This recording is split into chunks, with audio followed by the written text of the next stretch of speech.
So నిన్న Donald Trump మీడియాతో మాట్లాడుతూ యూఎస్ గవర్నమెంట్ని షట్ డౌన్ చేయబోతున్నాం టెంపరరీగా అని చెప్పేసి ఒక అనౌన్స్మెంట్ ఇచ్చాడు. యూఎస్ గవర్నమెంట్ ఏంటి, షట్ డౌన్ చేయడం ఏంటి అని చెప్పి ఆశ్చర్యపోకండి. ఇది చాలా కామన్గా జరుగుతూ ఉంటుంది బేసిక్గా యూఎస్లో. సో ఇప్పుడు ఏదైతే షట్ డౌన్ స్టార్ట్ అయిందో అది ఎంత దాకా కంటిన్యూ అవుతుంది అనేది ఇంకా క్లారిటీ లేదు మనకు.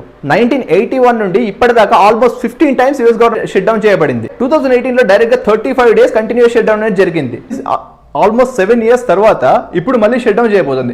అసలు గవర్నమెంట్ ని షట్ డౌన్ చేయడం ఏంటి, ఇందుకు గల కారణాలు ఏంటి అని అంటే, వాళ్ళు వైట్ హౌస్ లో ఒక బిల్లుని ప్రవేశపెట్టారు. ఎవ్రీ ఇయర్ కూడా financial year and physical year అని రెండు ఉంటాయి గవర్నమెంట్ కి. సో ఫినాన్షియల్ ఇయర్ లో ఏమవుతుంది అని అంటే యూనియన్ బడ్జెట్ ని ప్రవేశపెడతాము, అది సిటిజన్ వెల్ఫేర్ కోసం యూజ్ చేస్తూ ఉంటాం. అదే విధంగా ఫిజికల్ ఇయర్ లో గవర్నమెంట్ కి సంబంధించిన ఫెడరల్ గవర్నమెంట్ ని రన్ చేయడానికి సంబంధించిన బడ్జెట్ ని కూడా ప్రవేశపెడుతుంటాం. సో బేసిక్గా ఏంటి అంటే, ఒక కంట్రీ రన్ అవ్వాలి అంటే గవర్నమెంట్లో ఉన్న డిఫరెంట్ బాడీస్ అన్ని కూడా ఒక హార్మోనీలో పనిచేస్తూ ముందుకు తీసుకెళ్తూ ఉండాలి. సో ఈచ్ అండ్ ఎవ్రీ డిపార్ట్మెంట్ని కూడా మెయింటైన్ చేయడానికి కొంత బడ్జెట్ అనేది అవసరం అవుతుంది అనమాట. అదేవిధంగా యుఎస్లో అక్టోబర్ 1వ తేదీ నుండి ఫిజికల్ ఇయర్ అనేది స్టార్ట్ అవుతుంది, అంటే బేసిక్గా ఇవాల్టి నుండి. సో నిన్న ఎండ్ ఆఫ్ ద డే లోపల ఒక బిల్ అనేది పాస్ అవ్వాలి, అంటే ఏ డిపార్ట్మెంట్కి ఎంత ఫండ్ని అలొకేట్ చేయాలి అని చెప్పేసి ఒక బిల్ అయితే పాస్ అవ్వాలి. సో వైట్ హౌస్లో ఏంటి అంటే, సో ఆ బిల్ని పార్లమెంట్లో ఆల్మోస్ట్ 60 members అప్రూవ్ చేయాలి, ఆమోదం తెలపాలి. బట్ కాకపోతే నిన్న ప్రవేశపెట్టిన బిల్లో ఏంటి అని అంటే 53 votes దాకా వచ్చాయి, బట్ 7 votes షార్టేజ్ వచ్చాయి. ఏదైతే ట్రంప్ గవర్నమెంట్ ఉందో వాళ్ళు ఒక బిల్ని తీసుకురావడం జరిగింది, ఏ డిపార్ట్మెంట్కి ఏ ఏజెన్సీకి ఎంత ఫండ్ని అలొకేట్ చేయాలి అని చెప్పేసి ఒక బడ్జెట్ అనేది తీసుకురావడం జరిగింది అనమాట. తీసుకొచ్చి ప్రవేశపెట్టారు. సో అది పాస్ అవ్వాలి అని అంటే 60 votes రావాలి.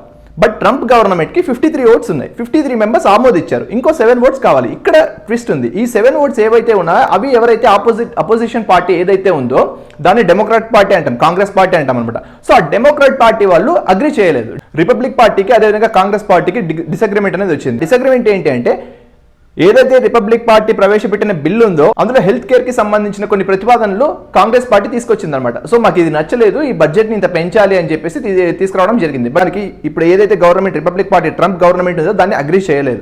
అగ్రీ చేయకపోవడం వల్ల నిన్న నైట్ లోపలే అది ఫైనలైజ్ అయిపోయి అప్రూవ్ అవ్వాలి, బట్ అవ్వలేదు. సో మీరు అనొచ్చు, అపోజిషన్ పార్టీలో ఉన్న డెమోక్రాట్ పార్టీ ఎందుకు అప్రూవ్ చేయాలి, రిపబ్లిక్ పార్టీ డైరెక్ట్ గా వెళ్ళి బిల్ ని పాస్ చేసుకోవచ్చు కదా అని. అలా పాస్ చేయాలని అంటే ఖచ్చితంగా ఆ గవర్నమెంట్ కి 60 votes కావాలి.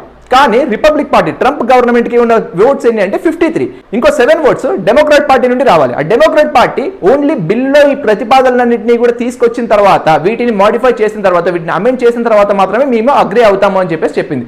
సో దీని డెడ్ లైన్ ఎప్పటిదాకా ఉండిందంటే నిన్న నైట్ దాకా డెడ్ లైన్ ఉండింది. నిన్న నైట్ లోపల బిల్ పాస్ అయిపోవాలి, అంటే రెండు పార్టీలు కూడా అగ్రీ అయ్యేసి ఓకే మనం గవర్నమెంట్ ని ముందుకు తీసుకెళ్ళడానికి ఈ బడ్జెట్ మాకు ఓకే అని చెప్పేసి ఇద్దరు కూడా అగ్రీ అవ్వాలి. బట్ నిన్న అవ్వలేదు అది. సో దాంతో ఏంటంటే టెంపరరీగా యూఎస్ గవర్నమెంట్ ని షట్ డౌన్ చేయాలని చెప్పేసి వాళ్ళ నుండి డిసిషన్ తీసుకుంది. ఆల్రెడీ అది ఎఫెక్ట్ లో కూడా వచ్చేసింది ఇవాళ. బట్ కాకపోతే ఇలా షట్ డౌన్ చేసిన ప్రతిసారి వచ్చే నష్టం ఏంటి, ఓన్లీ యూఎస్ గవర్నమెంట్ మాత్రమే నష్టపోతుందా లేదా దాంతో పాటు అదర్ కంట్రీస్ కూడా నష్టపోతాయంటే డెఫినెట్ గా ఆ ఇంపాక్ట్ అయితే ఈచ్ అండ్ ఎవ్రీ కంట్రీకి కూడా కొంచెం పార్ట్ అయితే ఉంటుంది. ఆల్రెడీ మీరు ఈ రోజు నోటీస్ చేసినట్టయితే ఎప్పుడైతే గవర్నమెంట్ షట్ డౌన్ జరుగుతుంది అని చెప్పేసి అనౌన్స్మెంట్ వచ్చిందో ఆ సెకండ్ నుండి కూడా బంగారం రేట్లు దారుణంగా పెరగడం స్టార్ట్ అయింది. మీరు వెళ్ళి చెక్ చేసుకోండి కావాలంటే. నిన్నటికి బంగారం రేట్కి ఇవాళ ఉన్న బంగారం రేట్కి చాలా డిఫరెన్స్ వచ్చింది. ఓకే, ఇప్పుడు గవర్నమెంట్ షట్ డౌన్ అయితే వచ్చే నష్టం ఏంటి? Almost 7,50,000 federal government employees direct గా ఇంపాక్ట్ అవ్వబోతున్నారు. దాంతో పాటు ఆల్మోస్ట్ ఇంకో 20 లక్షల మంది ఇండైరెక్ట్ గా కూడా ఇంపాక్ట్ అవ్వబోతున్నారు. అంటే గవర్నమెంట్ ఎప్పుడైతే ఫండ్ లేదు, గవర్నమెంట్ బాడీస్ ని గవర్నమెంట్ ఏజెన్సీస్ ని రన్ చేయడానికి దానికి కావాల్సిన బడ్జెట్ ని అలొకేట్ చేయదు. ఏ అవసరం తీరాలి అన్నా సరే కొంత బడ్జెట్ అనేది అవసరం అవుతుంది ఎవ్రీ డిపార్ట్మెంట్ పని చేయడానికి కూడా. ఆ డిపార్ట్మెంట్ కి రావాల్సిన అలొకేషన్ రాకపోతే, బడ్జెట్ లో అలొకేషన్ రాకపోతే అది ఎలా పనిచేస్తుంది?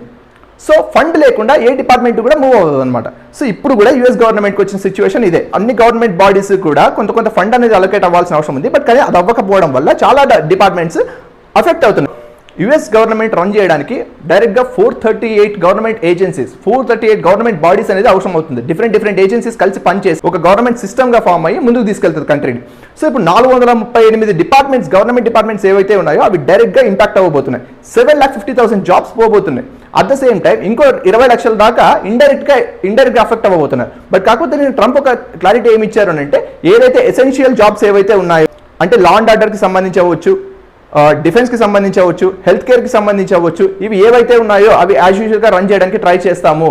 మేము డైరెక్ట్గా ఎంప్లాయీస్ని రిక్వెస్ట్ చేయబోతున్నాం, వాళ్ళకి పేరోల్ రన్ అవ్వకుండా, అంటే వాళ్ళకి ఎటువంటి పేమెంట్ లేకుండా కూడా సర్వీసెస్ని ఇవ్వమని చెప్పేసి రిక్వెస్ట్ చేయబోతున్నాము అని చెప్పేసి ఒకటి తీసుకొచ్చారు.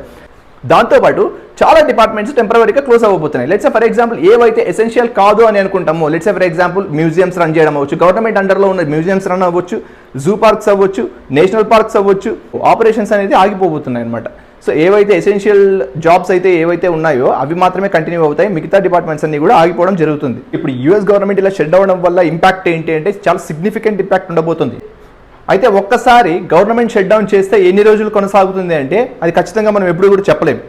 ఒకవేళ ఇలాంటి షట్ డౌన్స్ కంటిన్యూస్గా యూఎస్లో జరిగితే వచ్చే ఇంపాక్ట్ ఏంటి అంటే ప్రజలకి ఇప్పుడు ఏదైతే గవర్నమెంట్ ఉందో ఆ గవర్నమెంట్ మీద నమ్మకం కోల్పోతుంది. మళ్ళీ తిరిగి వాళ్ళు గవర్నమెంట్ ఫామ్ చేయడం చాలా కష్టం అవుతుంది. బట్ ఈసారి వచ్చిన ఇంపాక్ట్ అంతా ఇంత కాదు, ఎందుకంటే ఆల్రెడీ ట్రంప్ చాలా విపత్కర పరిస్థితులను ఫేస్ చేస్తున్నాడు. తాను ఎప్పుడైతే ట్రేడ్ వార్లు స్టార్ట్ చేశాడో అప్పటి నుండి కూడా అన్ని కంట్రీస్కి అగెనెస్ట్ అయ్యాడు. అట్ ద సేమ్ టైం ప్రజల్లో నమ్మకం కోల్పోయింది. At the same time rates కూడా, ఇన్ఫ్లేషన్ కూడా భయంకరంగా పెరిగిపోయింది. యూఎస్ ఎకానమీ ఖచ్చితంగా ఇంపాక్ట్ అయింది. అండ్ మోర్ ఓవర్ మనం చూడాల్సిన విషయం ఏంటంటే యూఎస్ చాలా పెద్ద ఎకానమీ అని ఎప్పుడు మాట్లాడుకుంటూ ఉంటాం మనం, కానీ 37 ట్రిలియన్స్ అంటే 37 ట్రిలియన్ అప్పుల్లో ఉంది. వాటిలో నుండి బయటకు రావడానికి అసలు పాసిబుల్ అవ్వదు. ఎందుకనంటే it's kind of unimaginable number. Imagine చేసుకోండి, మన టోటల్ ఇండియా యొక్క ఎకానమీ వాల్యూ ఎంత అంటే 4 ట్రిలియన్ ఎకానమీ మంది. ఇమాజిన్ చేసుకోండి 37 ట్రిలియన్ డెట్ అంటే ఒక్కసారి ఇమాజిన్ చేసుకుని దాని నుండి బయటకు రావడానికి ఎంత టైం పడుతుంది యూఎస్కి. యూఎస్ గవర్నమెంట్ కంటిన్యూగా ఆపరేట్ చేయకుండా ఇలా షట్ డౌన్స్ అవుతూ పోతే ఎకానమీ ఎంత భయంకరంగా దెబ్బతింటుంది అనేది మీ ఊహకే వదిలేస్తున్నా. సో ఆల్రెడీ ప్రజల్లో యూఎస్ గవర్నమెంట్ మీద ఇప్పుడున్న ఏదైతే రిపబ్లిక్ పార్టీ ఉంది, ట్రంప్ పార్టీ ఉందో దాని మీద కంప్లీట్గా నమ్మకం కోల్పోయింది. ఇప్పుడు ఈ యూఎస్ గవర్నమెంట్ షట్ డౌన్ చేయడం వల్ల మ్యూజియంస్ అవ్వచ్చు, నేషనల్ పార్క్స్ అవ్వచ్చు, సర్వీస్ సెక్టర్ అవ్వచ్చు చాలా సిగ్నిఫికెంట్గా ఇంపాక్ట్ అవ్వబోతుంది. బట్ ఈసారి పెట్టిన షట్ డౌన్ మాత్రము ఇంకా గట్టిగానే ఇంపాక్ట్ ఇవ్వబోతుంది. వాటికి మాత్రమే కాకుండా హెల్త్ కేర్ సిస్టమ్ ఇంపాక్ట్ అవ్వబోతుంది. ఒకవేళ ఇది ఇలాగే కంటిన్యూ అయితే డిఫెన్స్ ఇంపాక్ట్ అవుతుంది, లా అండ్ ఆర్డర్ ఇంపాక్ట్ అవుతుంది, హెల్త్ కేర్ సిస్టమ్ ఇంపాక్ట్ అవుతుంది, టూరిజం ఇంపాక్ట్ అవుతుంది, ఈచ్ అండ్ ఎవ్రీ సెక్టర్ కూడా ఇంపాక్ట్ అయ్యే అవకాశం ఉంది. ఎందుకంటే ఇప్పుడు స్టార్ట్ అయిన ఈ షట్ డౌన్ ఎంత దాకా పోతుంది అనేది ఇంకా క్లారిటీ లేదు. ఈ షట్ డౌన్ వల్ల మనకి ఇమీడియట్గా యూఎస్ ఎకానమీ మీద ఇంపాక్ట్ చూపించకపోయినా ఇది ఇలాగే కంటిన్యూ అయితే లాంగ్ టర్మ్ లో చాలా సిగ్నిఫికెంట్ ఇంపాక్ట్ చూపించే అవకాశం ఉంది. ఎందుకంటే యూఎస్ స్టాక్ మార్కెట్ మీద డిపెండ్ అయ్యే వరల్డ్ ఇండిసెస్ అన్ని కూడా పనిచేస్తాయి. ఒక్కసారి యూఎస్ గవర్నమెంట్ స్టక్ అయిపోయిన తర్వాత ఆపరేషన్స్ కంటిన్యూ అవ్వకపోతే యూఎస్ ఎకానమీ అనేది దెబ్బతింటుంది. దాంతోపాటు షేర్ మార్కెట్ అనేది కింద పడుతుంది. యూఎస్ షేర్ మార్కెట్ కింద పడితే వరల్డ్ ట్రేడ్ ఇండిసెస్ అన్ని కూడా ఇంపాక్ట్ అయ్యే అవకాశం ఉంది. ఆల్రెడీ మనం చూసినట్టయితే గోల్డ్ రేట్ విపరీతంగా పెరిగిపోయింది. అదేవిధంగా ఇంకొన్ని రోజులు కంటిన్యూ అయితే ఆయిల్ కూడా ఇంపాక్ట్ అయ్యే అవకాశం ఉంది. ఎప్పుడు కూడా సరే వరల్డ్ ట్రేడ్ ఇండిసెస్ అన్ని కూడా వరల్డ్ షేర్ మార్కెట్ మొత్తం ఎలా పనిచేస్తుంది అంటే బాండ్స్ అని ఉంటాయి, గవర్నమెంట్ బాండ్స్ అని ఉంటాయి, at the same time gold ఉంటుంది, at the same time oil ఉంటుంది. ఇంకొక ఇంపార్టెంట్ పాయింట్ ఏంటంటే యూఎస్ డాలర్.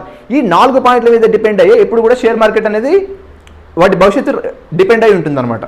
సో ఇప్పుడు ఒక్కసారి యూఎస్ గవర్నమెంట్ స్టక్ అయిన తర్వాత ఆయిల్ ఇంపాక్ట్ అయింది, గోల్డ్ ఇంపాక్ట్ అయింది, యూఎస్ డాలర్ ఇంపాక్ట్ అవుతుంది, అదేవిధంగా బాండ్స్ కూడా ఇంపాక్ట్ అవుతాయి. సో ఇవన్నీ ఇంపాక్ట్ అయితే వరల్డ్ ట్రేడ్ ఇండిసెస్ అన్ని కూడా ఇంపాక్ట్ అవుతాయి. వాటితో పాటు అన్ని షేర్ మార్కెట్లు కూడా కింద పడే అవకాశం ఉంది. ట్రంప్ ఎప్పుడైతే ఈ టర్మ్లో గవర్నమెంట్ని ఫామ్ చేసినప్పటి నుండి తను తీసుకునే ఒక్కొక్క డెసిషన్ తన డౌన్ఫాల్కి కారణం అవుతుందని చెప్పొచ్చు. మనం చూసినట్టయితే ట్రేడ్ వార్ తను స్టార్ట్ చేశాడు. ట్రేడ్ వార్ స్టార్ట్ చేసిన తర్వాత చైనాతో గొడవలు వచ్చాయి, ఇండియాతో గొడవలు వచ్చాయి, రష్యాతో గొడవలు వచ్చాయి, పాకిస్తాన్ ఫ్రెండ్లీ నేషన్ అన్నాడు. సో తను చేసే ఒక్కొక్క స్టేట్మెంట్ కూడా తన డౌన్ఫాల్కి కారణం అవుతుంది. ఇప్పుడు ఈ బిల్ ఏదైతే పాస్ అవ్వలేదో అది చాలా సిగ్నిఫికెంట్గా ఇంపాక్ట్ చేయబోతుంది ఈ గవర్నమెంట్ని. సో ఈ షట్ డౌన్ అనేది ఇంకా ఎన్నాళ్ళు కంటిన్యూ అవుతుందని మనకు ఎవరికి క్లారిటీ లేదు. దాని మీద ఒక క్లారిటీ వచ్చేదాకా కూడా నేను కంటిన్యూస్గా ట్రాక్ చేయడానికి ట్రై చేస్తాను, ఇన్ఫర్మేషన్ మీ దాకా తీసుకురావడానికి ట్రై చేస్తాను. మీరు కొట్టే లైక్ అవ్వచ్చు, మీరు పెట్టే కామెంట్ అవ్వచ్చు, మీరు చేసే షేర్ అవ్వచ్చు, మీరు ఇచ్చే వాచ్ అవర్ అవ్వచ్చు, అదొక ఫ్యూయల్ లాగా పనిచేస్తుంది. నెక్స్ట్ వీడియో చేయడానికి నాకు ఒక మోటివేషన్ లాగా పనిచేస్తుంది. So kindly try to subscribe the channel. Thank you so much.